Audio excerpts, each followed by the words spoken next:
Good evening. I'd like to call this meeting to order. This is the North Brunswick Township Board of Education special budget meeting. Can we please rise for the Pledge of Allegiance? I pledge allegiance to the flag of the United States of America and to the republic for which it stands, one nation, under God, indivisible, with liberty and justice for all. Mr. Ali. Here. Mr. Brockman. Mr. Carter. Here. Ms. James. Here. Ms. Keefe. Here. Mr. Liguori. Here. Dr. Patel. Here. Ms. Toth. Here. And Mr. Wen. Here. We have a quorum. Thank you. The New Jersey Open Public Meetings Law was enacted to ensure the right of the public to have advance notice of and to attend the meetings of public bodies at which any business affecting their interests is discussed or acted upon. In accordance with the Open Public Meetings Law, the public notice of this meeting, which included the time, date, and location, was distributed by 3 p.m. on Monday, January 29th, 2024, in the following manner. Posted on the bulletin board reserved for announcements in the board office, 25 Linwood Place, North Brunswick. Mailed to the Home News Tribune, Sentinel, and the clerk of the Township of North Brunswick, and delivered to the 9 duly elected board members. Good evening, everyone. Thank you all for tuning in. We have a special meeting tonight to discuss our budget, and we have that one presentation tonight, so I will turn it over to Superintendent Chiroka. Good evening, everybody. It's wonderful to see you. I cannot believe it's March already, and here we are, doing the budget once again. So I'm very pleased to present this budget. It's been a lot of work that has gone into creating this budget with our teams since November. And we will have Mrs. Kita, Mrs. Hawk, and Dr. Johnson will also be presenting with me this evening. So this is the fiscal year 2025 budget presentation, and it is our preliminary budget. We'll talk a little bit later about when the final budget comes out that you will vote on as well. But right now, this is our preliminary budget. And I do want to point out in this slideshow, as you're enjoying the visuals, every picture is a picture of North Brunswick. So there are pictures from local students and staff in this presentation. So as I always begin, the mission of the North Brunswick Township School District in partnership with the community is to educate, inspire, and empower our students to meet challenges and achieve success.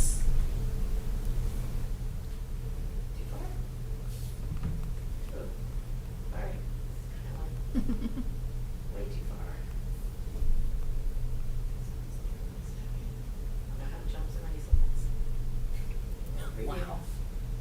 Jump by 10 slides. Never seen her do that before. Okay. And as you recall, our core beliefs are essential to what we do here in the district, that all students deserve to have the opportunity to learn in a safe and secure environment.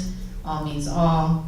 We believe in high expectations for our professionalism, instruction, and student outcomes. We believe that all children are entitled to an exceptional education based on their needs, characterized by a challenging and differentiated curriculum delivered by a highly qualified staff. And we believe in the diversity of our district as a strength, and that the education of all of our children is a collaborative responsibility of home, school, and community. As we develop this budget, we keep our mission, core beliefs, and our strategic plan in mind as we work through the basics.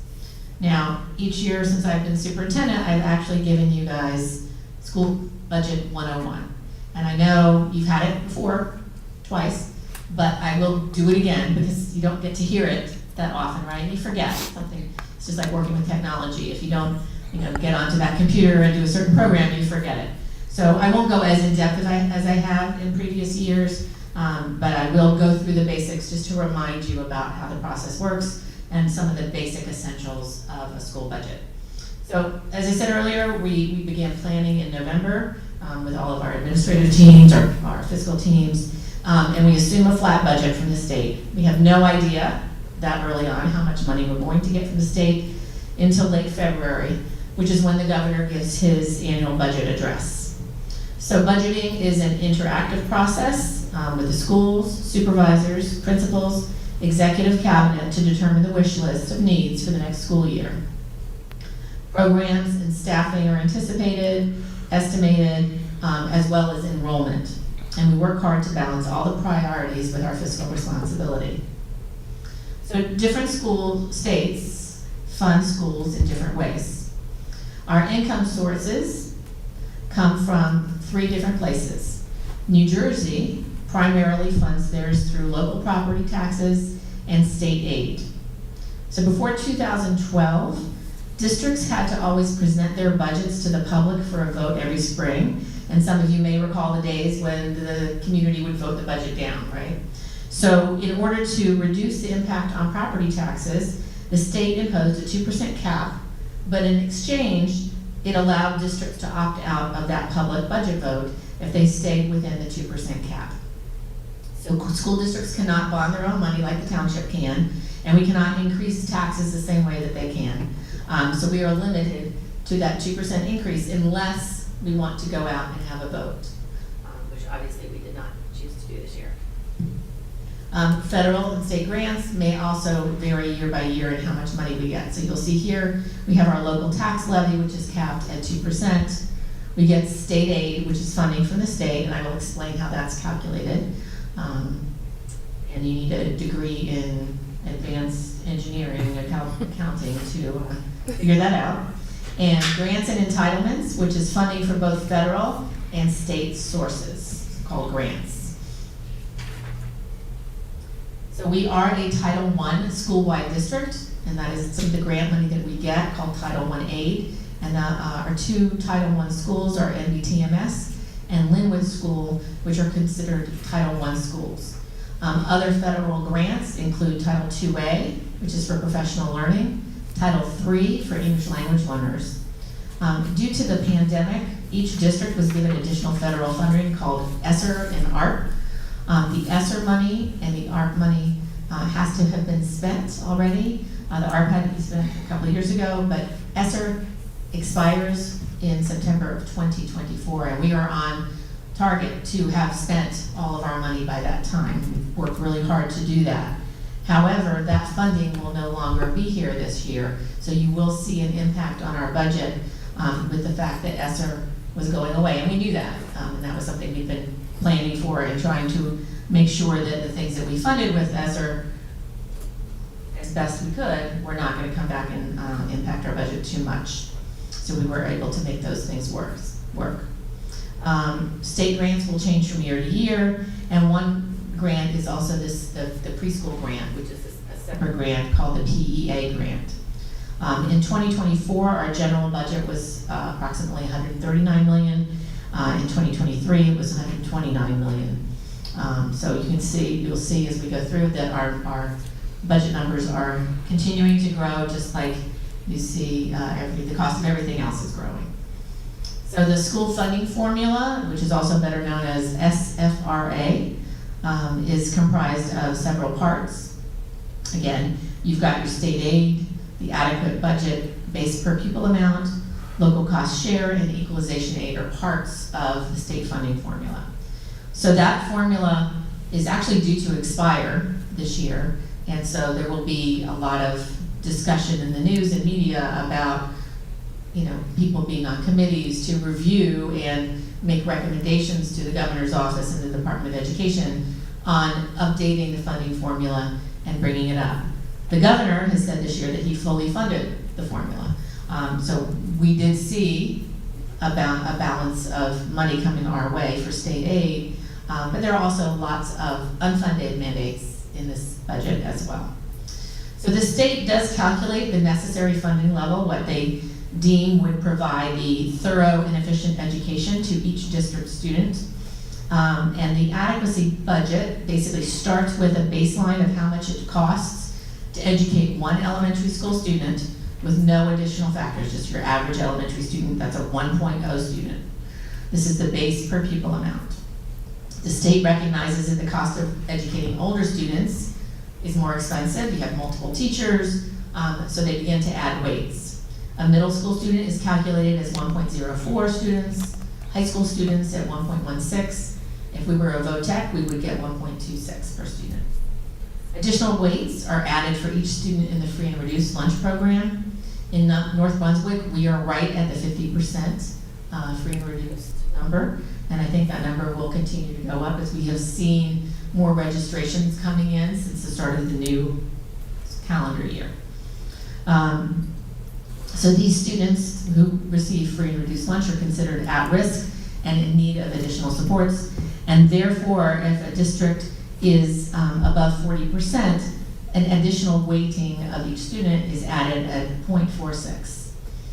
And then, if you have students who are limited English proficient students or ESL students, or now they're calling them multi-language learners, we have lots of different acronyms, which hopefully I think we're going to settle on multi-language learners, but you'll still see a smattering of different language throughout state right now. So those students get an additional 0.46 weighting in how much state aid comes for each of those students. So what we do is, in the fall, we spend a lot of time really working and focusing on making sure we get those free and reduced lunch applications in, and we work really hard with our MBTEA this year and our staff to get all those in. Our office staff spent a lot of time inputting those. And then on October 15th, we have the student enrollment count. And that number is what they use to calculate all that data on, is this student special ed, is this student LEP, is this student a middle school or high school, or are they free and reduced lunch? All that data is pulled by the state to calculate what we get in our state aid. So if a student is both limited English proficient and at risk, their weighting is 0.0981. Special education students also get an additional weighting. So once they do all those pieces, then they determine the local community that you live in and how much wealth is in the community, and then how much can that community afford to pay. I'm not sure we figured out how they actually do those calculations, and I think a lot of people at the state meetings that we go to. There are percentages that we're not sure where they come from in order to discount those values. But in the end, they determine how much money we're going to get. Other factors that go into, they give us additional transportation aid. They give us the special education aid, and they assume that every school district's going to have 14.78% special ed. That's what their assumption is. And they use that to calculate the special ed money. Now, special education is one of those moving targets, right, Mr. Harry? It just changes every year. And so there's something called extraordinary aid that next summer we will go in and apply for extraordinary aid, which will come back to us in money to the district for, maybe we had 6 students come in and register that we didn't know we're going to have, who may have had, out-of-district placements or specialized nursing and things we didn't know that were going to come our way. And we kind of anticipate how much we're going to need in extraordinary aid or how much we'll get back in extraordinary aid, and we budget that each year. And we've been pretty much on target that way. So we get transportation aid, and then we also get security aid. So this is everybody's favorite slide, the old budgetary balance from Dr. Zakowski.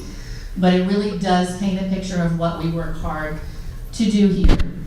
We know as a district, we have a job to educate all of our students to the best that we can, and we owe it to them to use every penny the best that we can.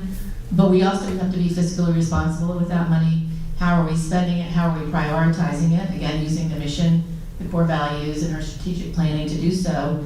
But also to our fidelity to the taxpayers of North Brunswick, because we also know that there are parents, there are community members, and it's important that we balance out what we're doing in our budget.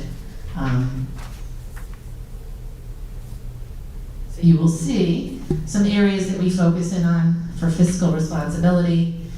Just a few of them, I won't read them all, but we do work to do a lot of cooperative purchasing. We use ESC and J and a lot of the other companies that allow us to go purchase goods at a pre-set price that allows us to avoid some of the bidding laws. We look for retirements and consolidating positions. We work hard with our union to try and negotiate staff benefit contributions. The Township helps us out. They've been doing a great job getting businesses into our local stores, which increases ratables, and that actually makes a big difference in how our budget is calculated. We work hard to be a part of our state groups and lobby for additional state aid. We have enterprise programs that we work with, like Chartwell's, that also bring value to our program. We are very careful to appropriate any cash reserves we have and utilize them to support projects that will maintain our buildings. We use our grant funding very well, and we also do residency checks to make sure that because we promote and provide a very positive education here, a lot of families want to come here and bring their students. Our special education program is one that people will come here and pretend that they live here. But we owe it to the residents that we make sure, because of state law, that it's our responsibility to make sure that we are providing for the residents of North Brunswick, because it's their taxes that are paying for the lion's share of our schools. And we do have shared services as well with the state. So as you look at tonight's budget, every year, every budget has challenges. And I think the big thing that you will see across this whole budget is the impact of inflation. In every area, prices went up. So it was not just, as we sat down with each of our departments, it was very clear this year that the cost of everything was more expensive. So typically we've said our biggest challenge is charter schools. And that remains a challenge, but it's moved down. It's not number one. I would say one of our biggest challenges right now is the increased cost of special ed and ELL services based on the number of students we have. And we'll talk about that in more depth. It impacts staffing, it impacts programs, locations of things, many things. The cost of providers to bring in for special ed has almost doubled. It really is actually 100% increase in out-of-district costs for special ed placements, 100%. And we did ask Mr. Harry to sharpen his pencil and make cuts, and we did make cuts, but we got the costs from the out-of-district placements, the costs from the out-of-district placements themselves, and their tuition is their tuition. But and we continue to look for placements using cooperatives like ESC&J, where we can get a better deal, but they don't always have openings for our students, and sometimes it's not the best placement for our students. So those are the things that are outside our control. We continue healthcare costs. We are self-insured, and we do have a responsibility to take care of our staff members through their health insurance. Those costs are always extensive. Safety and security is very important to us, and we prioritize making sure that we have safe buildings and secure buildings, and that comes at a cost. We certainly have to have competitive teacher salaries, and we need to look towards retaining teachers. There is a shortage of teachers in the state, in the country these days, so it's important for us to have competitive salaries and maintain a salary table that will encourage teachers to want to come to North Brunswick. Transportation also remains a challenge in terms of gas prices. They were going down, but now they're heading back up again. So those costs continue to go up, and Rose will also talk at transportation about our contractors that we work with and those bids shortly. We also have technology. We committed to being a one-to-one district during the pandemic.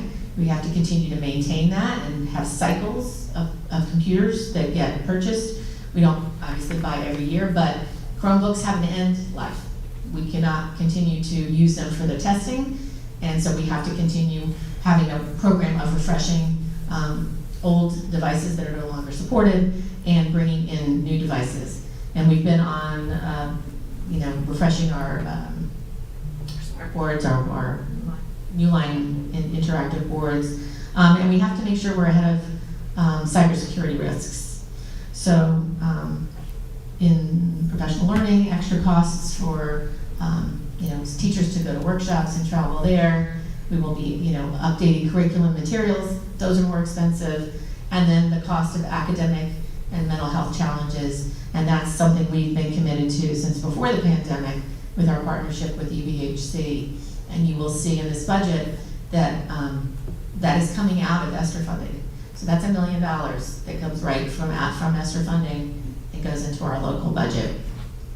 And given our, we've had, a couple of sad student events with suicides in the last few years. We've seen an increase in student anxiety and the need for counseling services, and those supports are really essential for our students, and we are continued to be committed to having those services. I'm going to let you take a minute and drink a little bit of water and let you just look at these numbers for a minute.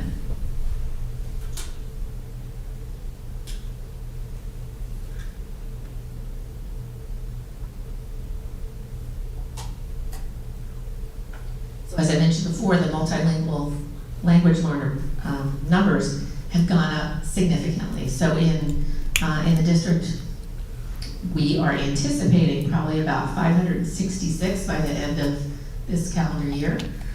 We are up to 491 when this number was given to me back in January, 491. Think about the size of your elementary schools. That's an entire elementary school of English language learners. But they are spread across the district, of course. So we've had an overall increase since 2020 to now of 29%. 29%. So the more ELL students you have, the more programs you're required by the state to have, and the more bilingual, dual language, Spanish-speaking teachers you need to have if those students are mostly Spanish-speaking.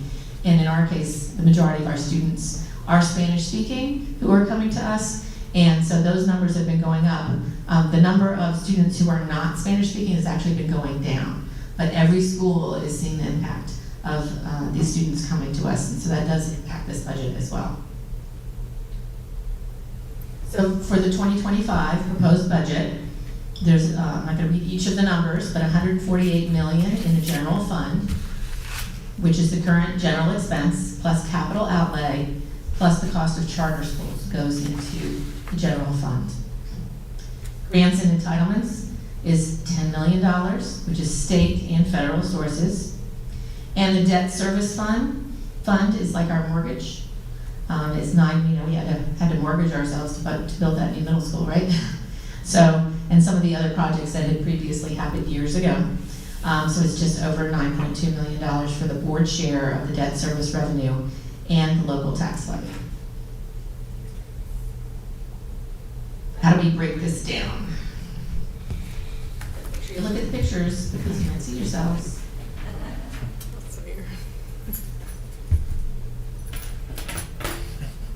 Okay, so for 24-25, total revenue, the general fund is 88.4% of our budget.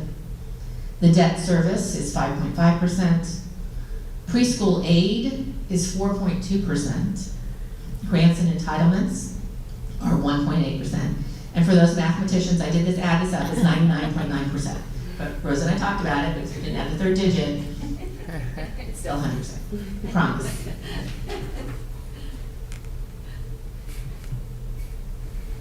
The general fund revenue, our tax levy, is 59.6% at just over $88 million. Last year it was 62.2%, so this year it's 59%, 59.6%.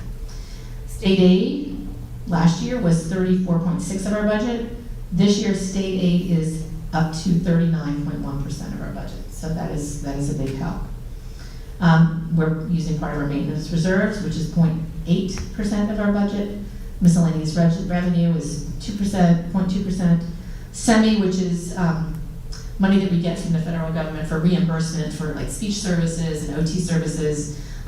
We have some staff members who amazingly work hard to get all that money back to us. That's 2%, but every penny counts. Again, we balance out that responsibility by making sure that we are working hard to get every bit of that money back.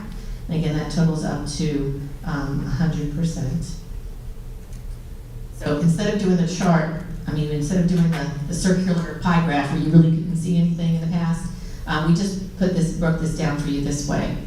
Obviously, salaries and benefits, we're in a people business, and North Brunswick has approximately 1,000 staff members, so that's where our money goes. Most of our money goes to Paying salaries and benefits, about 70% of that. Operations excluding salaries, just the regular operations and the running of the day-to-day business is about 10.6%. Charter schools take up about 6.2% of our budget. All other costs are about 4.1%. Special education costs, excluding salaries, 3.2%. Tuitions, 2.9%, so that's really part of special ed. Capital costs, 2%. University behavioral health, which we said was formerly ESSER funded, is 0.7%. And again, that gives us 100% of our general fund. So this is the number. This is a pretty amazing number if you think about it. So previously I said we were at 147, 159 in total. 159 This is. to last year. Yes, Yeah. compared To last year was, Yeah. so we're at 167,439,183 for our budget this year. So that includes all the pieces of general fund, grants and entitlements, and repayment of debt. So that is quite a lot.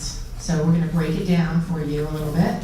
Mrs. Keita is gonna come and talk about personnel. That picture wasn't really in the library, by the way, at our new middle school. That picture was taken at school boards at the USA Architects booth. And it looks like, because we were in front of a backdrop, and it really looks like we were there. Yeah. Thank you, Mrs. Shiroka. Unlike last month, I only have 3 slides, so I will not be as lengthy as last month. But I will, obviously provide some depth to the slides as well. A couple years ago, I also started to include a slide, and Mrs. Shiroka does such a fabulous job of really breaking down what goes into our school budget and how New Jersey funds us, funds school districts. Personnel needs, again, these do change, but for the most part, they continue to remain the same. Our needs are, priority, keeping our students in district, especially as we see those charter school costs continue to rise. It is imperative for us to continue to provide more opportunities for acceleration, for success, and again, continue to provide comprehensive specialized programs. Particularly, it goes hand in hand with the increase in our student populations. Again, meeting the needs of our preschool universe with the preschool expansion aid, but again, meeting the academic and social needs of our growing subgroups and to remain in compliance. And again, that goes to what Mrs. Shiroka stated a few slides ago about one of the #1 priorities and challenges is our increase in our special education students, as well as what the state is now transitioning to multilingual learners, multi-language learners, formerly known as, and still known as ESL, English as a Second Language, or ELL, English Language Learners. All 3, are interchangeable. But that is where we are seeing the increase in student population, and you will see that our proposed personnel for the new school, for the next school year, does reflect these priorities. Again, we continue to work on closing our achievement gaps, providing increased intervention, enrichment supports, and again, as the former director of accountability and special programs, code for overseeing the federal grants, majority of the federal grants for the district for 8 years, I do understand the importance of utilizing those federal grant funds and build sustainable programs to meet our personnel goals as best as we can. And as Mrs. Shiroka pointed out, the district, and I know unfortunately she couldn't be here tonight, Mrs. Chang, who's the current director of accountability and special programs, has really done a fantastic job with those COVID grants. And you had X amount of time to spend a lot of that money, and we had to really work to prioritize and work with our building principals, our teachers, what was working, what do we want to keep in, and slowly but surely, we knew by September of 2024 that money was going to go away. So how did we slowly start to build in? And we could go back to last year's slide and the year before, where a lot of our personnel needs in program, we started to see, we knew a couple years ago, even going into it, each year we needed to move a little out, because if we had to do all that in one shot, we just wouldn't be able to. So luckily, you will see we are able to do that again and prioritize things to come out of those grants that are, the money's going away. So our proposed new full-time personnel, and as Mrs. Shiroka said, we started this work back in November. It is very detailed, it is very interactive. It really doesn't, it starts as us as an executive cabinet, but we do provide the tools for our building principals, our building administrators, our district administrators to input their wish list. And then we meet with them individually with cabinet, and then we go through it, and then they start to prioritize. What is really, achievable. And we understand they want to throw everything to the wall and see what sticks. And absolutely, they want the best for their schools, as do we. Unfortunately, we don't have the money tree, but we do work with them. We do it in phases. And then, finally, once we get our state aid numbers, we're able to go to their priority list, meet with them again, and, finalize. So this is what we are proposing in terms of full-time personnel. Preschool, again, because of the PEA grant, and both of these positions are grant funded, we are looking at, with the expansion, adding a social worker and a preschool intervention referral specialist as well. Again, those will be fully grant funded 100%. At the elementary level, we are seeing an expansion, particularly at JA. So we are looking at adding an elementary teacher. We are looking at a bilingual paraprofessionals. One was ESSER grant funded, so we are able to pull out of that, again, to support our rising bilingual and ESL population. The middle school, we are looking at a math academic support teacher, AST, formerly grant funded, and you'll see the same thing with the high school. As Mrs. Chang has shown us with the test scores, we know there is that deficit in math, and it's falling in those two buildings primarily, so we are looking to add an academic support teacher. At the high school, one was already at the middle school, was formerly grant funded. We need to pull it out of the grant, and we have prioritized that there. Road to Success teacher at the high school was formerly grant funded. We are pulling that out of ESSER as well and adding it to the local budget. AVID has been such a successful program at the high school. It is now at the middle school. Again, it is the acronym, which we're famous for acronyms, is Advancement via Individual Determination. It would be partial teacher, but also partial site team coordinator, which is a component of the AVID program. That is highly recommended. It also will eliminate a couple of the 6 teaching periods we've seen for AVID because this person will be teacher salary based and will be teacher teaching a few periods, but then also the rest of that day would be spent as that site team coordinator. In special services, again, growing population, we have a need for an additional MD or multiple disabilities elementary teacher, and 2 additional teachers of autistic students, 1 at the elementary level and 1 at the middle school level.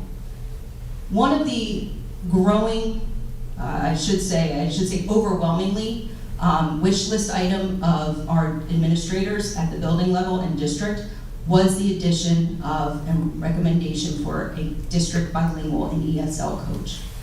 We felt very strongly that this was a priority given that you saw the chart that Mrs. Shiroka showed. We are at 29% district-wide of growth. And we did, we are hopefully going to be able to find, and this is teacher level, so this is not an administrator position. This is a teacher level. And, we've got a great staff, but they need that support as well. So we have a great world language ESL supervisor.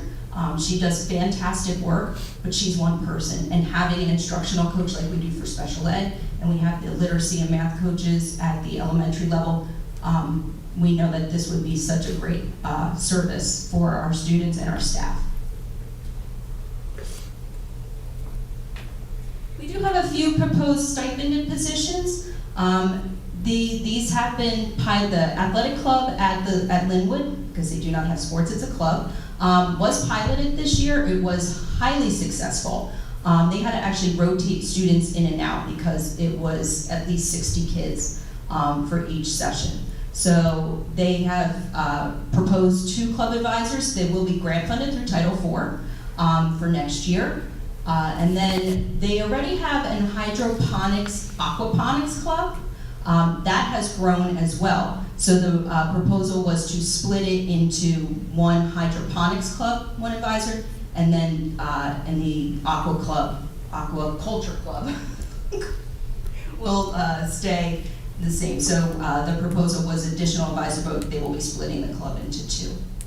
At the high school level, a winter color guard advisor, again with our growing and nationally and locally recognized band program. They do have a summer and fall color guard advisor, so we will be asking to add a winter color guard advisor. And again, because of the growing population, particularly in our 18 to 21-year-old program at the high school of special education, they have asked for 2 additional 6 periods of student needs. And those are our proposed staff positions this year. Are there Any questions about personnel at this point? I have one question. So with the PEA grant, how long will the social worker and the PIRS specialist, how long will we have them for under the grant funds? Well, it would, yeah, we have them the whole time. It would be very similar if for some reason, which we do not believe that, the state is going to take away the preschool expansion aid. That's been going for 6 or 7 years. It's not something like ESSER where there's this time limit on. So as long as we have the grant funding. Okay, thank you. You're welcome.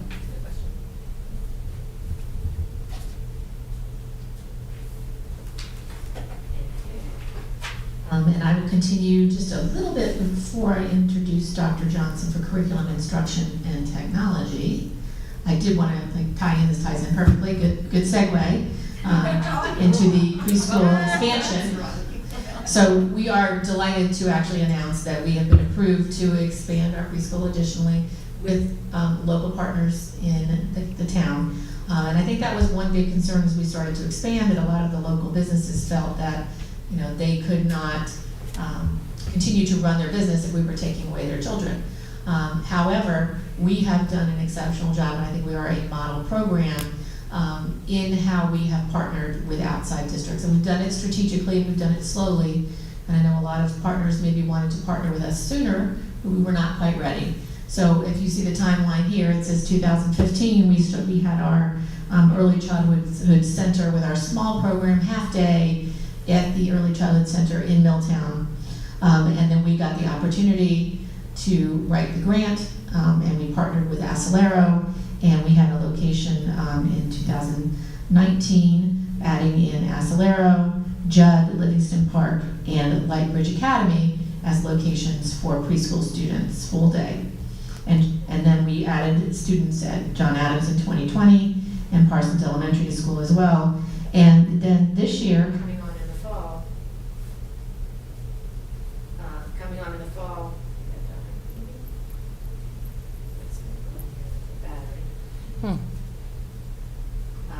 coming in the fall, we have some movement.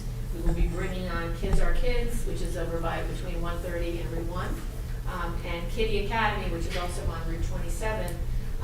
We'll also be having each of those will have 2 classes, and then Lightbridge Academy on 130 right by Renaissance will have an additional reshuffling of their classes, because they have some classes on Route 27.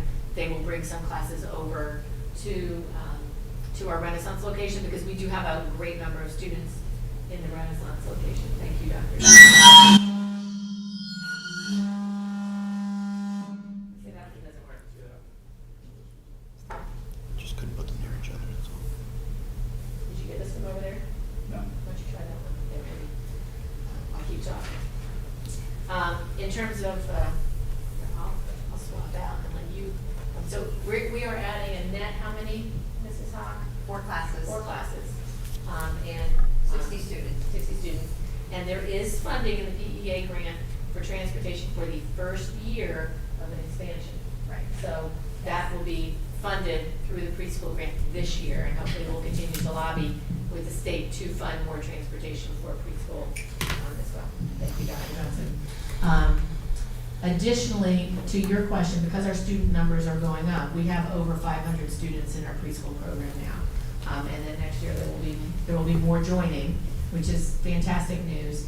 But the state has certain requirements on staffing. And so for the per specialist and coach, they require those people based on the number of students we have in the program. So I wanted to make sure that was clear.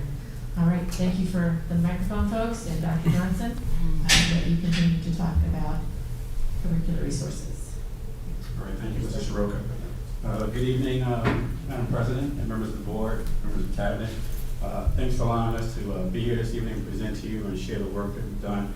You've heard some backstory already about the work that we began in the fall. That gives you pretty much November, and it doesn't stop because, you know, a lot of it's projecting about where we think we're going to be. A lot is reaching out and getting quotes and estimates. And in this, as you might have heard, that there's been an increase in some areas 100%, some places are 40 and 50%. And I kind of chalk it up to that's the price to do business. Particularly in the tech world, there's been some things like it's a 50% markup, and there is no bottom line. It's even cheaper than that, and if you go cheaper, it's not the quality, it won't support your infrastructure, so choices have to be made there. And we try to be frugal as best we can, but we want quality, and that's important because we owe that to you, our citizens, we owe it to our students and our staff as well. So a number of curricular resources this year that are actually proposed in this budget. We're looking at textbooks. We have a lot of textbooks throughout our district, from the K level all the way up through grade 12. And there's a certain point in time we do have to change out our textbooks because the standards change. We have to get current, relevant, research-based, and peer-reviewed textbooks and materials for our students so that we have quality materials, and that's a key important piece. You can pick any level. I know that I was looking at like, ooh, the high school one. Ooh, that textbook should be about $250 minimum one. You're going to need at least about 100, so you do the math on multiplying rather quickly. The key is that we actually do a review of the textbooks, make sure it has the content that's relevant, that matches the standards. And of course, knowing New Jersey, we have new ELA and math standards that have to be in place by fall of 2024. So we also vet through textbooks, we pilot them, we take a look at them to make sure it's not a sticker that says it meets your standards. We actually open up and look at it from cover to cover, page to page, to make sure it's an appropriate resource that we can use, that our students can have quality resources to work with. Our consumables is what we do to kind of maintain. Some are digital, some are in traditional book form as well. Even in our digital resources, we found that there's been an increase in some of those costs as well. That's just where we are. The digital platforms in the world. It might be lighter for students not have to carry that book bag with heavy textbooks, but to maintain the digital, even they have to be refreshed so often, because even with that, I'll talk more about the technology aspect that we start talking about Chromebooks. Curriculum writing, that is an ongoing thing that never stops. Members on the board here, the education subcommittee, heard me talk about curriculum writing is an ongoing thing. When the state issues a new memo and says, here's the newest, latest version of the standards, you usually get about 12 to 18 months to kind of update. The most recent one, we won't even get 18 months. We found out about it, I'm going to say November, right after Thanksgiving. Oh, they're going to be coming out and they're due next fall, as in 2024, not 2025. So everybody's like, okay, we've got to look at what we have. We waited to receive a number of those crosswalks from the current curriculum to what some of the changes and additions were. A lot of it has to do with what we call bundling, where they're clustering certain grade level bands and certain skills and concepts and strategies, which we have to go back into our curriculum, make sure it appears as such. We've just come through CUSAC review. That's one of the things they're looking for in some of the curriculum of what we've had to put in place thus far, yet they know other changes will be ongoing. We do a lot of our curriculum writing in the summertime. A number of our teachers volunteer for that with the support of our coaches as well. So that's a bill that kind of keeps on going, whether you take ELA, math, social studies, science, health, PE, ESL, ML, LEP, it just goes on and on and on as well. We also look for culturally relevant curriculum and resources. Something we've noticed that even with our CUSAC review, that's important, that even though we write curriculum, we have to make sure it's culturally relevant, that we have inclusive representation within our curriculum. We're looking at our general ed population, our special ed population, our MLs, multilingual language learners in there. What type of accommodations do we provide for them to make sure they can access the curriculum, apply their knowledge, and demonstrate their understanding as well. That must appear also in our curriculum writing, within our curriculum overview as well as our units of study. Resources for our English language learners. there are not a lot of robust resources out there for English language learners. So just because we choose a textbook, there is not something that is always comparable in Spanish, in that language. The cover might look the same, but when you open up and look through, you begin to see there are a lot of differences. A lot of resources tend to be lacking, so there's very few. They're getting better with that in terms of the book companies and publishers, and that's important, but we spend time vetting those resources through, because we want to make sure that we don't want to have to spend a lot of time trying to create and build and write it, because that takes more time from our teachers. So our focus has been on trying to get our teachers peer-reviewed quality resources that they can use to teach and deliver out to students, therefore free up their time, not maximize their time of trying to write it and build it, because that's exhausting. So that's what we're trying to avoid doing as well. New high school courses, there have been some new high school courses that have been recommended, some electives and some changes or rebranding of some courses, including our middle school. Our AVID program continuation, we have it between our middle school and our high school. I can just tell you it's approximately $27,000 to educate and train our staff to do those programs as well. That's outside the resources and materials they need to actually operate those particular programs too. And glad to see that we have in the budget the proposal, the request to actually have a facilitator with that, because that's a huge daunting task. It is research-based and best quality practices to have someone in that role. And that's key, so we can have that vertical articulation between the middle school and high school. Those students do move up, so we keep continuity right there and a bridge and a connection for them. So we're very hopeful and excited that will continue. Our G&T, our SOAR program, Seeing Our Achievements Rise, we started with our elementary school. Broad and universal screeners, those have costs. Our COGAP is one of them that we talked about as well. Those have costs that we actually have to renew those, or because they're digital resources as well. So we bring those in. We also take a look at our curriculum to make sure we have some enrichment experiences within the curriculum that we write that's challenging our students as well. So even though we do curriculum writing, we've got to look at all these different elements and components as well that are important to see in there. Technology. I think someone asked me today about how much of my time is spent there. So on any given day, I can go from 80% technology to 20 curriculum, and on some other days, I get to flip it on the other end of the pendulum itself. To maintain existing software and implement new software. Well, I will tell you that one blessing we found with our Chromebook so far is that Google's license has been extended out to 10 years. It was actually had a shorter window. So that meant that gave a little bit longer life on the licenses. Because as much as we have Chromebooks that we need to retire at some point, the license is another component that has a cost. It used to be less than that, about 5 years, maybe 6 if you were lucky. And if they push out a new update through Google, then we're grappling with that. Do the devices we have, can they handle the new updates and changes as well? So those costs are just continuing to increase and go higher. But that Google one, from a tech department standpoint, we thought was really a mountain was moved for us to kind of go, ooh, thank goodness. That buys us some more time. Chromebook refresh. In our pre-K to 12 level, what we've done is some members of the board do have some students in our schools who've seen that we've had to do a switch and change. Well, we already knew what the life expectancy was on that device, so we knew which grade we wanted to change and then try to give that student a device that he or she can have throughout the remaining years. So the example would be the end of last year's 12th grade, we took those in and we brought them back down, because we know our license is still intact, so we don't need new licenses, because we have the extension, and we can give it to another behavioral student and move it forward as well. In the tech department, we actually have a plan out through 2036 in terms of where we need to do a switch, rotate, flip, move here and there as well. But that refresh will continue as devices improve as well. E-rate technology upgrades and wiring. I know we've been very productive in terms of spending that money. I know Rose is nodding because she's always asking questions. We're like, yep, we're going to do this. We do our wiring, our infrastructure is like a 60-40 split. We've got the funding for it and what we put in from the local side of things as well. And we've been very vigilant in that the last number of years since I've been in this position and even prior to me. But that work's just continue to make sure that we go get the money that's available to us. And we make sure that we dot the I's and cross the T's, that what we're putting in for meets the criteria, because that's also important. You just can't put anything you want. It's got to be certain things that will qualify for it as well.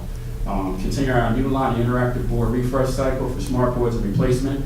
We've got smart boards. They've been end of life. We've been switching them out to our new line boards. Part of our plan has been the last number of years is that at the high school we've done 12 minimally standard. We've done as a district. We've actually gone up to about 16 or 18 per year because there's a lot of rooms in the high school we need to get to. Middle school was just retrofitted because it was brand spanking new. So we probably added some in some small instructional areas because of the increase of staff as well to make sure those teachers have those resources to use to make interactive with their students and their delivery of instruction. Elementary, we hit 8. Ms. Schrock just asked, I actually gave Mrs. Schrock an actually spreadsheet in terms of where we stand right now in terms of new line board and when we might end. Good news is that we can have every building have been refreshed by the end of next year. But we also know we're going into another refresh cycle because whatever we put in years before has an end of life time frame. So we're also looking at other products and services that will actually get a little bit better over time, but that will continue for us. What we try to do is strategically in pieces because at once it's a very hefty bill. Cybersecurity, oh yeah, that's a favorite one right there. That's a fun one. Because with the cybersecurity is tied to our district insurance. Those have premiums, they have requirements. Girls and noses, we talked about that. In terms of what you need to do to have the insurance. Going back to Dr. Z, I think he was a bit ahead of the curve to kind of think about having it. Then of course, a couple of years ago, the price started going up.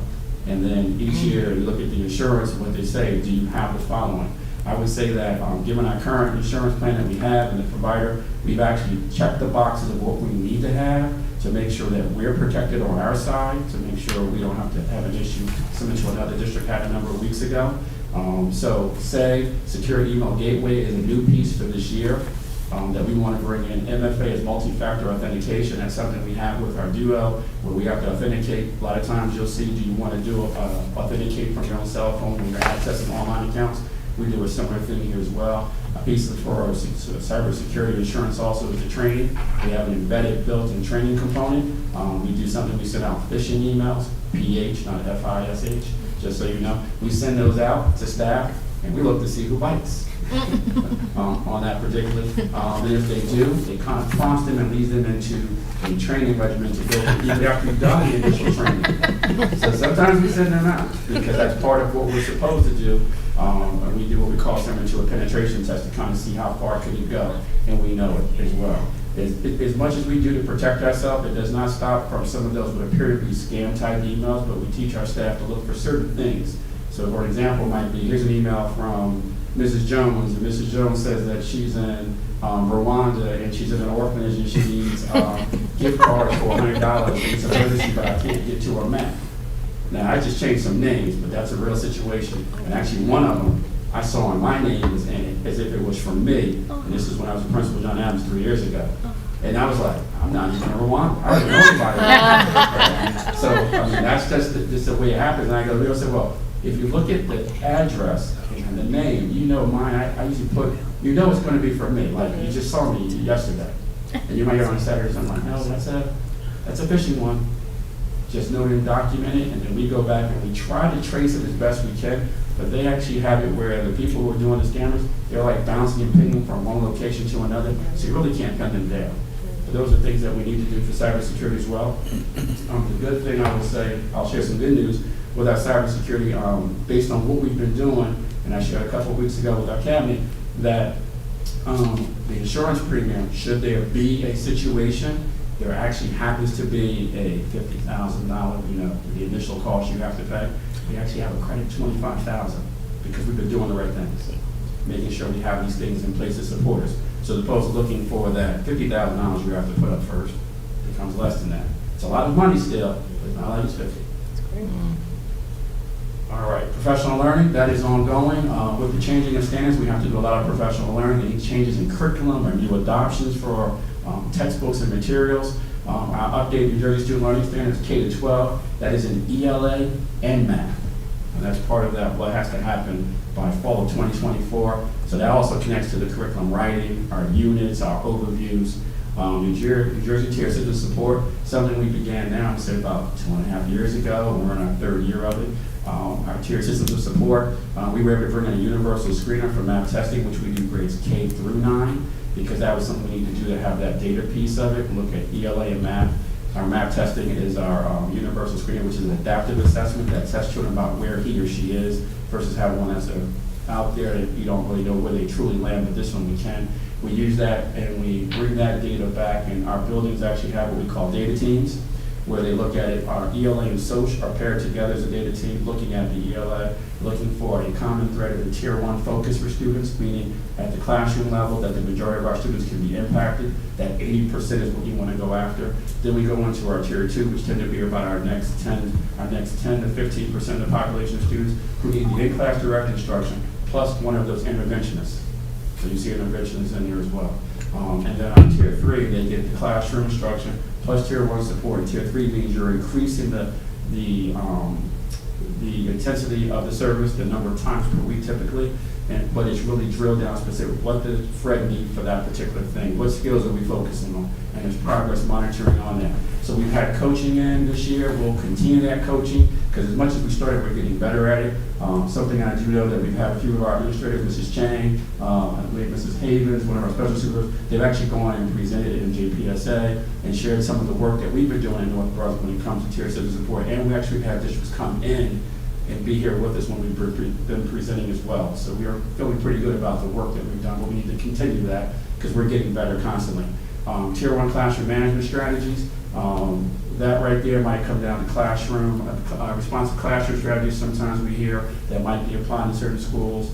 Another one might be like each school has a plan because as much as there's a data team on content, ELA, social math, and science, there's also an SEL, behavior data team. What do they do when it comes to climate and culture to impact our students, to make the school an inviting and promising place, and what behaviors do we need to work on, and how do we support our children as well? So that's also where some of that coaching comes in, and we're looking to continue that work, working with Mr. Harry, Director of Student Pupil Services, to try to continue some of that SEL and support work going forward next year. Math professional learning, that will continue. We have a partnership with Rutgers University. We actually have a Dr. Dan Beatty who comes in. He's been doing support, supporting and coaching some of our teachers. And the nice piece is that sometimes we're able to get a little kickback a bit when it comes to some free PD offerings. So he's able to do that because I've been able to work with him a number of years. Our G&T consultant, we've been able to grow it in our K-4. We're looking to extend going through our 8th grade and going up to kind of look at what we have and making sure that we're providing enriching, challenging experiences for all of our students. Inclusion training for special needs, NJCIE. It's really a little bit Mr. Harry's wheelhouse a bit, but we do collaborate together on the inclusive training piece. We're talking about differentiating. We've had number of presenters come in and support Linwood this year as well as the middle school to make sure we're servicing our students in the special ed population, including our high school work. So we kind of do it K-12, not just in certain pockets, but those are the ones that are just coming to me now. Our behavior support professional training, we collaborate on that one. Phonemic awareness training. If you've been paying attention to some of the information provided by the state, there's been a big focus on phonetic awareness and training going in, but only hitting grades K-3. We were actually ahead of the curve, I can tell you, about a year and a half ago. And some members of the board on the subcommittee might remember, I came and presented and talked about Haggerty, and the data we saw, we had a lady by the name of Jessica Norberg who presented as well. So we were already doing that work, and we're finding results in that work. We're going to continue that work to support our teachers. How do we move to the next level? As much as we're advancing, we're trying to move forward as well. And there are a number of things in there that are grant funded. All right. Next time we'll turn it over to Mrs. Ha for Buildings and Grounds. Are there any questions? Dr. Johnson, I do have a question. On our Chromebooks for our 12th graders, when they graduate, do we collect all of those We Chromebooks collect back? all of them. Every one of We them? collect all 12 graded Chromebooks. They have a turn-in time for that. Okay, so Yeah. we don't allow parents, if for any reason they wanted to buy it. We got them all back last year. Okay. And all those were recycled back to where they need to go next. Perfect. But we do collect them all. We've collaborated with the high school about how we collect them at that level and what days we need to get them. And if a person doesn't show up with it, we go looking for them. Perfect. Be honest. They do have access to their Yeah. Google Yeah, account. that's the Google Drive. They do? A certain amount of Yes. time, yes. Okay. Yeah, and we tell them that too. How to pull that data? Yeah, Okay, it comes out from our perfect. guidance counselor, guidance department as well, to make students aware of that also. And on rare occasions, a student may have forgotten or need something. Sometimes we might get a request in the fall, and we vet it through to make sure who it is. They need to go to the high school, they can confirm who it is, and then we create an opportunity of a window for them of when they can gain access. Perfect. So they can get some of the information. Some students use it for research at the next level. Great. All right. Thank you. Oh, I have a question. Sure. So you mentioned you have a plan until 2036. Yeah. So That's about as far we figure we need to stop. Okay. So At the moment. how is like the sustainability? Could you just talk about that? What that looks like a little bit, and how that's going. Like, how's the cabinet? Like, let's say you left, right? Not saying you will. If you left, how could the next you make sure that plan is implemented? Well, the plan we have is something that we actually put together 2 years ago. So we actually have it as a living document. that is shared. So there's me as a director, there's a supervisor as well of technology. So we have it. We know what's happening in the department, what's going on there. We also share that plan with the superintendent, said, here's what we have as an overview of how we're projecting forward. The reason why we did that, we wanted to see what breaks are going to move where and how does that relate into the expiration of licenses. Because that's something we look at as well. So each year we're going to year, we already know, okay, next year it's this model device that will expire. Where's that model device at? How long do we have with it? What does that look like that we need to do? And then we just kind of move forward. Okay, and Google provides you like provides us with all of In that. terms of licenses, yeah, we have access to that. So we already know which devices that we have. It's about having there's a device and then there's a Google license. So we have it and then we just upload it and it's programmed the way we need it to do. And so we already know which devices are going to expire when. And we have it tied to a certain model. Okay, thank you. You're welcome. Thanks, Dr. Johnson. Good evening, everyone. So we're going to have a little discussion on the buildings and grounds and transportation, which is really our operations of the building, or of the building. So I'm going to repeat what some of the other administrators have said before. We do start this process very early on. We actually walk every building. We've done that for the last couple of years. We'll walk with the plant managers. Mr. Roca and I will walk with the principals, and we talk about what's important to them, what's going on in their buildings, where we see some of their strengths, some of their weaknesses as far as the facilities are concerned. And we then do ask, just similar to Ms. Keto when she was saying about the requests for personnel, we ask, well, what would you like done in your building? Where do you see where you want to go? We take all that information, we prioritize. We make lists, we talk about the challenges of perhaps putting some of these things into motion, and here we are today. So here are some of the things for you to just read through. I'm not going to read through all of them. We don't ask for help on these because these are things that we have to do anyway. You know, all of our inspections, we know we have to do some of the upkeep of our windows, of our shades, of our tiles.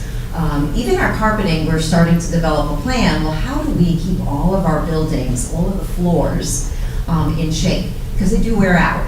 And we're starting to develop a plan for that. Next year, you'll probably see that in that budget, in the following budget. But these are things that we all talk about. We talk about that with the plant managers, our maintenance, our custodians. We bring everyone together. We listen to everyone's opinions and everyone's requests. And again, we then have to come up with, well, what are we going to really do? Oops. Right, wrong way. Sorry. So, as you know, in our budget of about $11.8 million, and that's just for maintenance and facility costs, we have many projects in there, and our budget needs a little assistance, so that's why we have our reserves. So this year, from our maintenance reserve, we're going to pull out $1.2 million, just a little bit. If you recall, last year we withdrew from our maintenance reserve $778,000, a little bit more this year. And you can see our priorities right there. Just about every building is going to have some type of resurfacing or their walkways repaved and so on. It's very important that we keep those buildings safe while our children walk there, play there. Our staff members are in the parking lots. So we are going to use $600,000, a little bit over, of our maintenance reserve in order to keep the grounds safe.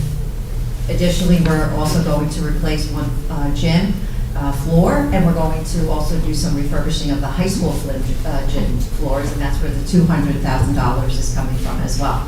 We were trying to be very strategic with that as far as replacing of the floors, try to do one every year so that we're not overwhelmed when we have to do our replacements. We want to have a plan similar to what Dr. Johnson said about replacing our technology. We need to think about some of our facilities in the same vein. The high school, last year, if you also recall, we did some painting and replacing of windows, the exterior windows. We're going to continue on that path and pick another section of the school, another section to paint, as well as replace the exterior windows. Again, so that we're not doing it all at the same time. We want to have a plan, be strategic about what we're doing. Playgrounds. So if you visit any of our facilities, you'll see that Livingston Park, we've replaced their playground this fall.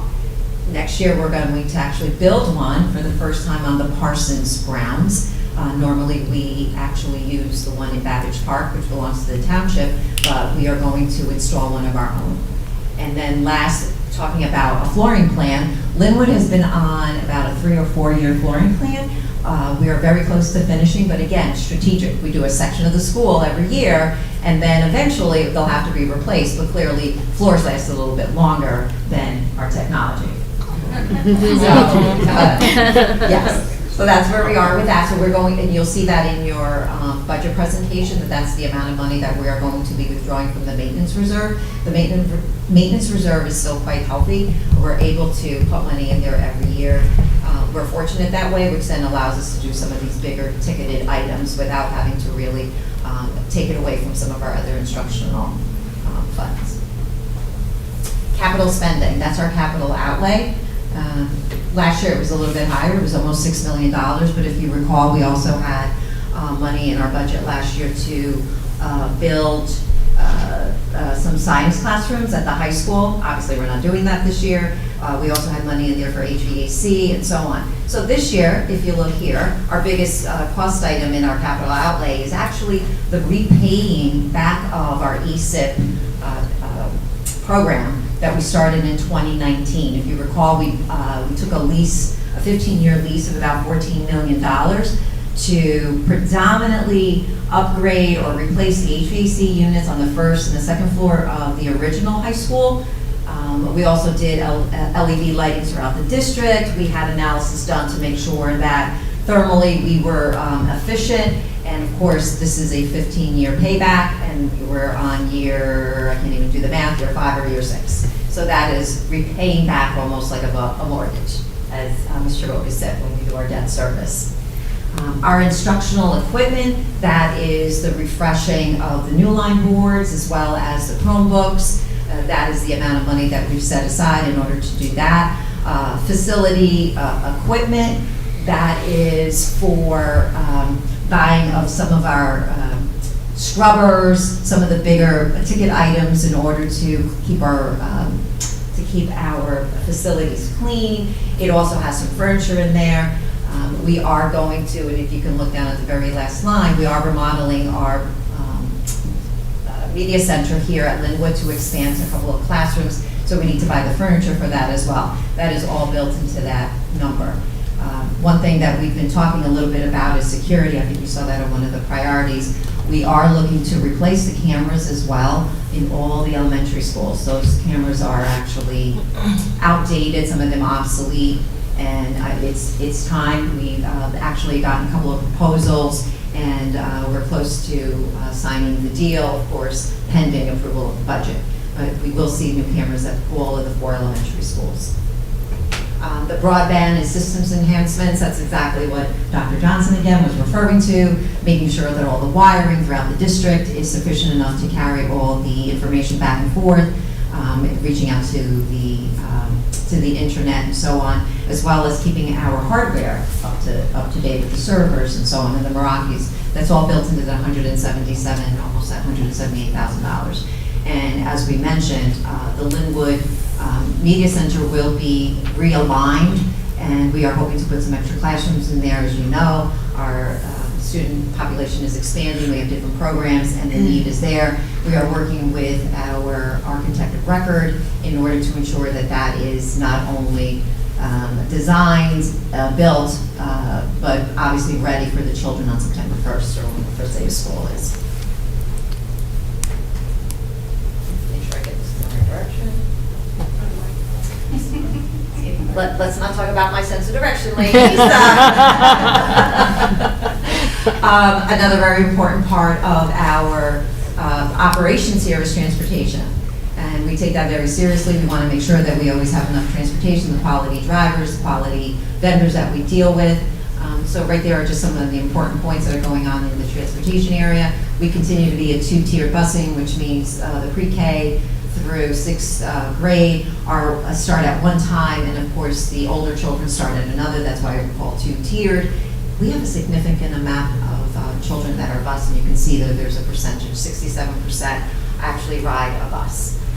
As you know, we go out We actually have our own bus drivers on our payroll. They're our employees, and they transport a significant amount of our special needs students throughout the district.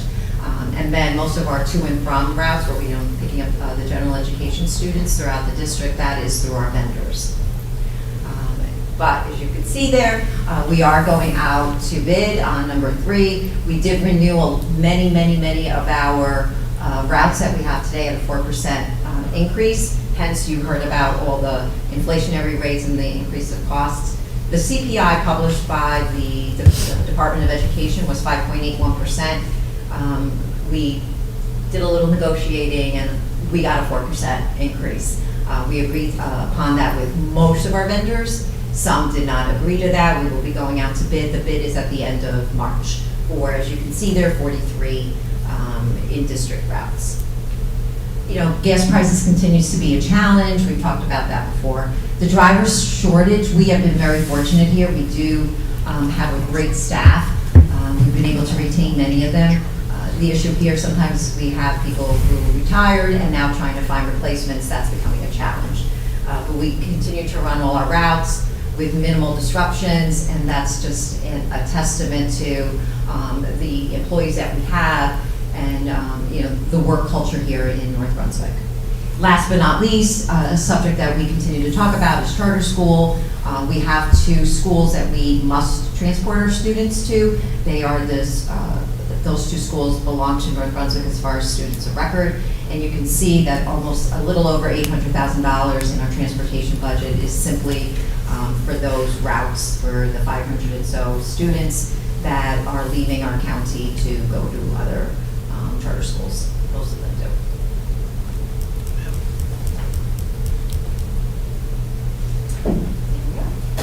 Any questions on the operations side? Perfect. Thank you, Mrs. Hock.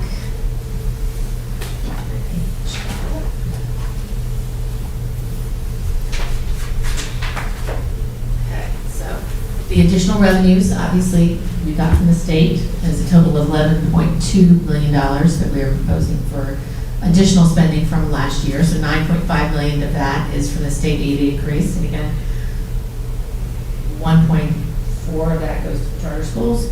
The proposed tax levy increase is $1.7 million for a total of $11.2 million. I'm supposed to show you that. Secret. What do we do with the additional revenues of 11.2? Again, a majority of that goes towards salaries. $2.5 million is salary costs. And again, remember, even if we pay for all of our salaries, try to just use it under that, with that 2% cap, it wouldn't work with that 2% cap levy. It won't even pay for all of our staff raises. And we are actually, this is for salaries as we know what we predict they might be, but we have not come to a complete negotiation with our MBTEA union or our MBTEA administrators union. So those are projections, and those could change.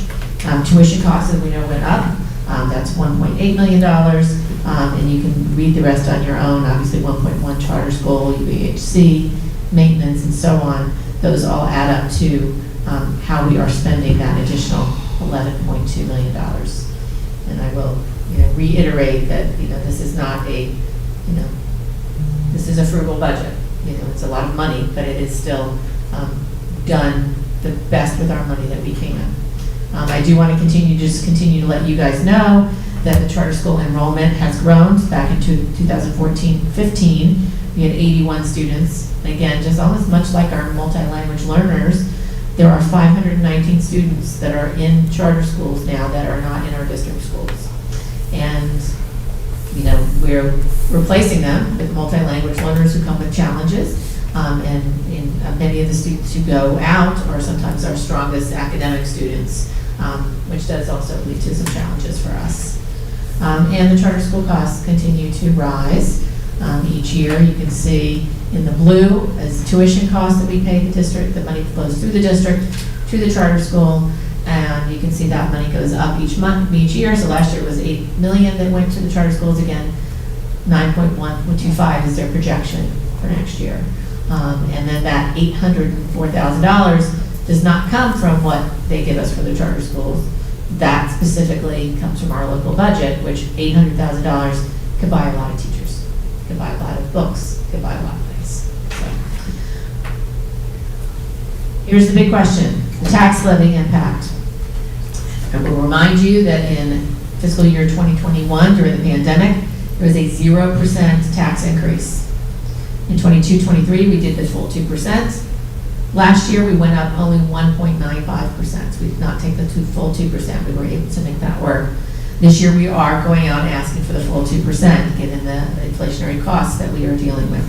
But I also want to let you know that as a board, and we heard you as a board, that although we have the option, there are other places that we can take taxes up through healthcare costs, the bank capital, but we have made this budget work without adding additional taxes to the citizens of North Brunswick, and we felt that was very important, that we were not using over $2.16 million between bank capital and healthcare waiver costs that we could have added to additional tax base, but we chose not to. So we just wanted to make sure that you guys, that everybody was aware that we are working on that balance. So the impact to the average household is $8.84 a month, or $106.06 per year on the average assessed home value of $160,957.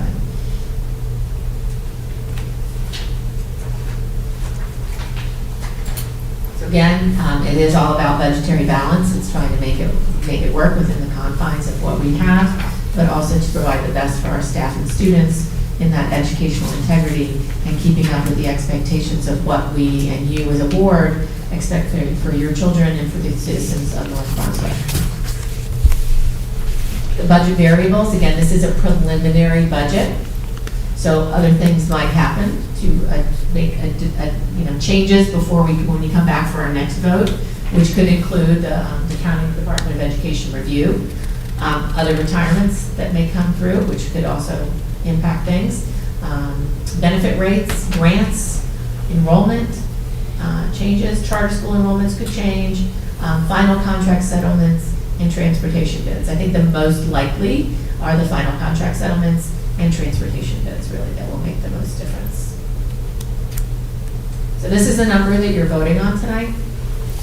$167,439,183 for your fiscal 2024-25 budget approval. This is what it looks like on your sheet, which is on your agenda tonight. See that number down at the bottom, it's very small there, which is why I write it really big.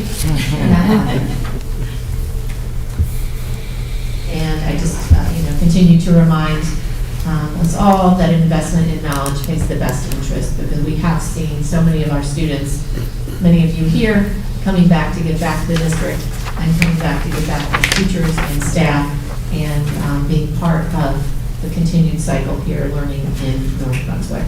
So I thank you for your attention this evening, and any questions? I'd just like to make a comment. One, thank you. I feel like this is my favorite budget presentation we've done thus far since 2020, so this is year 4 for me.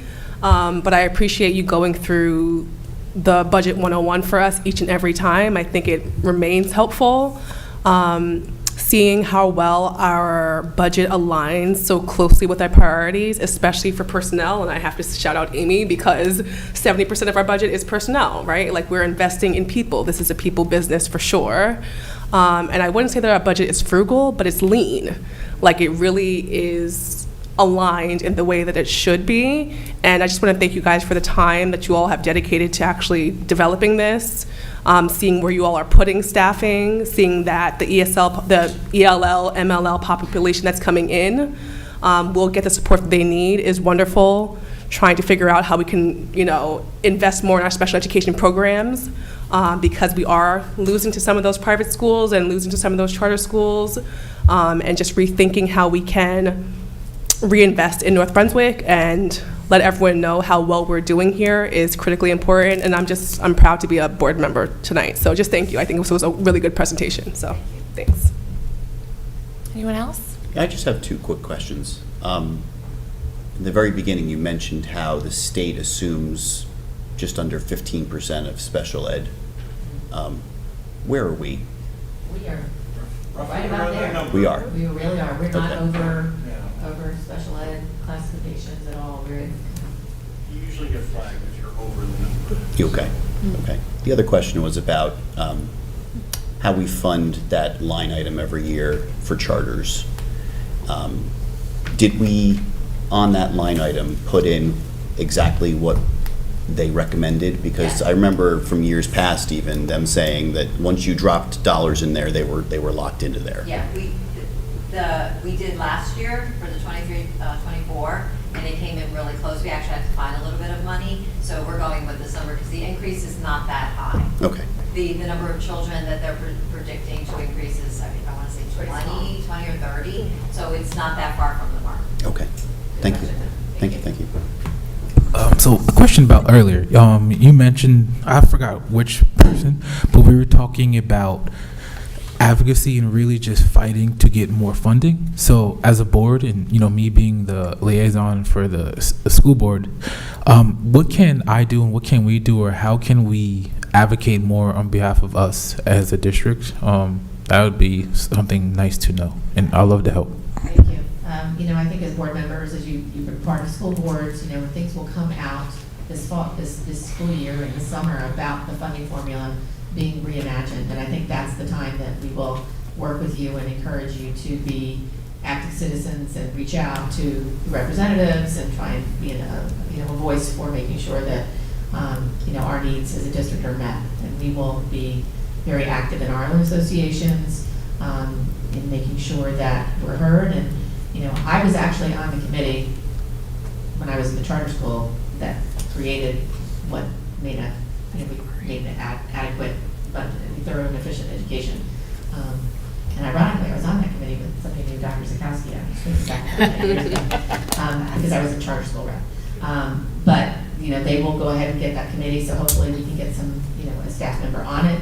I think that would be very beneficial for us to get our voice for the things that we're saying, and those unfunded pieces that always end up costing us more money. That's like, well, you just need to do this. It's not going to, it's not that big of a deal, but then it ends up costing staff time and money. So we appreciate that as a board that you guys are willing to do that, and we will definitely keep you guys updated as support's needed for that. And I guess even speaking a little earlier, I know I was going to update us next week when we have our next meeting. But when we were talking about teacher shortages in our last county meeting, and Senator Gopal, what he's basically saying is that this year or next year, I have it at home, but the goal is they're trying to reassess charters, because at first they were here to come around and support us when our districts were failing, but we're not a failing district. So hopefully that does something for us, and hopefully everything aligns at the same time, where we as a state and we as educators and support educators, hopefully we could just find that critical mass and really try to get that funding change and just really try to get more money back into us. So thank you. Great, thank you very much. Well, can I just interject there for a second? Just a couple of years ago, when Governor Christie was governor, that state aid number had dipped all the way to $8 million. We're now at where we belong. That's correct. The issue is that we belonged there all along. Correct. So that's the rub with the state funding formula. I think the bigger issue now, as we continue to go forward, is this charter school funding issue, and why does it have to come out of our number? Right. So I think that's the next battle. So more to come, I And hope. quite honestly, the preschool transportation piece, getting aid for expansion class is great for transportation, but especially if you're in a suburban area and you're transporting students to what they have asked you to do to preschool partners, that's a lot of money out of your local budget. They should be providing that money in the preschool budget to pay for that as well. So those are the kinds of things that we can advocate for. Thank you. Sorry, one other comment that I had is I thought that the charter school transportation cost was an eye-popping number of $804,000. In addition, the charter school costs are not just 1.1, it's 1.1 over last year, right? So I just want to emphasize the way that chart looked, almost made it look like it was nominal. It is nowhere near nominal. So we are paying substantial amounts for charter school costs, and I really understand the value in parents having an option to choose, but North Brunswick is a wonderful place to be. It's a wonderful district. We provide truly a thorough and efficient education as we're required to, and as I've seen as being a board member here, we've been visionaries in a lot of ways. Student achievement is on the rise. We, too, have some areas for improvement as well, but I really think that we are worth investing in and worth giving a try. And those numbers are taking away from our population, from the students that we are here dedicated to serve. So And not one of these is in North Brunswick. Exactly. The one that started, Central Jersey Prep, Thomas Edison, Greater Brunswick Charter School, New Brunswick and Somerset. Patterson, Lake Community, Phyllis Academy, they're not even in our county. they're not even within our bounds. So it is even more alarming for that reason. But I hope that in the near future, we will take a closer look about what options, if any, we have to alleviate that. I want to also echo what Vice President James said in the beginning. This was a very in-depth and thorough presentation, definitely one of my favorites of being on the board for the last couple of years as well. We really are so blessed to have you all, and so you should be really proud of yourself. So thank you for all the hard work that you do every day. Thank you very much. And I want to thank my team. They're amazing, and they work tirelessly. So thank you guys all for being here late tonight. Mrs. Jenkins couldn't be here, but everybody put in a big part of this. So thank you. Great.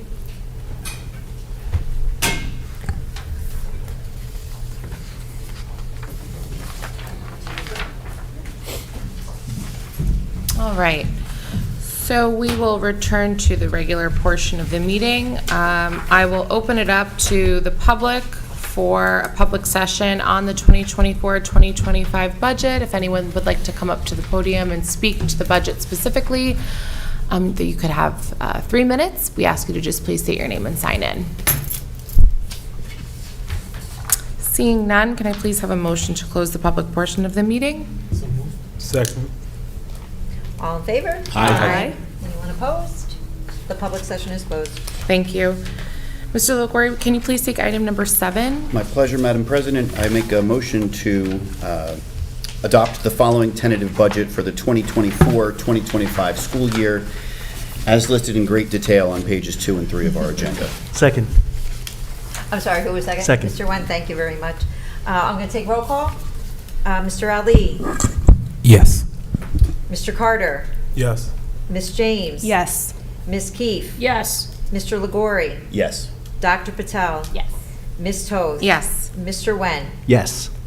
the budget is adopted. Thank you. Thank you. All right.